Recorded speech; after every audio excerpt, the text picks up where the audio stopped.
நான் வந்து ஆப்பிள் அல்வா பண்ணியிருக்கேன். இது எப்படி பண்ணலான்னு பார்க்கலாம். வீடியோக்குள்ளே போகலாம் வாங்க. நான் வந்து இன்றைக்கி ஒரு ஆப்பிள் அல்வா சொல்லித்தரேன். இது வந்து 3 ஆப்பிள் வந்து தோல் எடுத்துகிட்டு இந்த உள்ளே இருக்க அந்த சீடெல்லாம் எடுத்துகிட்டு இந்தமாரி வந்து பீசஸாக நறுக்கி வச்சுருக்கேன். இதை மிக்சி ஜாரில் போட்டு விழுமூன்னு அரைக்கணும். இந்த மாதிரி ஆப்பிள் வேக்ஸ் இல்லாத ஆப்பிளாக பார்த்து வாங்கிக்கோங்க. கிறிஸ்டலைஸ் ஆகாமல் இருக்கிறதுக்காக ஒரே ஒரு குவார்ட்டர் லெமன். நான் வந்து 3 ஆப்பிள் போட்டிருக்கிறதுனால ஆப்பிள் வந்து ரொம்ப ருசியாக ரொம்ப இனிப்பாகவும் இல்லை, ரொம்ப கம்மியாகவும் இல்லை. நான் 2 கப்பு சர்க்கரை எடுத்துக்க போகிறேன் இந்த கப்பால். ஃபஸ்ட்டு இது விழுது மாதிரி மிக்சியில் அரைச்சின்னு வந்துடுறேன்.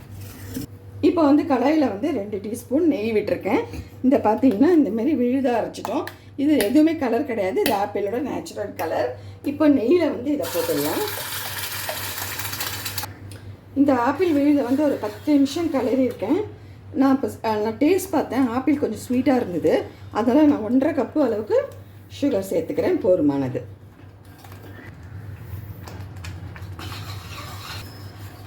சொல்லட்டுமா? இதை போட்டுட்டு ஒரு 10.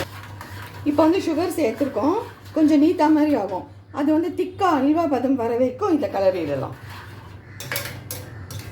இப்போ வந்து நம்ம போட்ட ஆப்பிளுக்கு வந்து 4-6 மணி நேரம் பக்கம் வந்திருக்கு. இப்போ நம்ம ஃபஸ்ட்டு 2 ஸ்பூன் தான் நெய் விட்டோம். இப்போ லாஸ்ட்டில் வந்து இந்த அளவுக்கு ஒரு 1/4 டீஸ்பூன் 1/2 டீஸ்பூன் விட்டு ஒரு 2 மினிட்ஸ் கலரிட்டு ஆஃப் பண்ணிடலாம். இப்போ பார்த்திங்கன்னா நம்ம அல்வா ரெடி ஆகிடுது. சுகர் வச்சதுனால ஒரு 2 சொட்டு வந்து லெமன் பிழிஞ்சிடலாம். இப்போ வந்து பாருங்கள், அல்வா பதம் ரெடி ஆகிட்டு ஆஃப் பண்ணிவிட்டு குட்டி குட்டியாக எடுத்து வச்சுருக்கிறேன் முந்திரி, கொஞ்சமாக ஏலக்காய் பவுடர். ஏலக்காயோட விலை வந்து 100 கிராம் வந்து 360 ரூபா. இது நல்லா சூடு அடங்கினதுக்கப்புறம் பிளேட்டிங் பண்ணிக்கலாம். ஆப்பிள் அல்வா ரெடி ஆகிடுது. நான் போட்ட இந்த ரெசிபி உங்களுக்கு பிடிச்சிருந்ததுன்னா லைக் பண்ணுங்கள், ஷேர் பண்ணுங்கள்.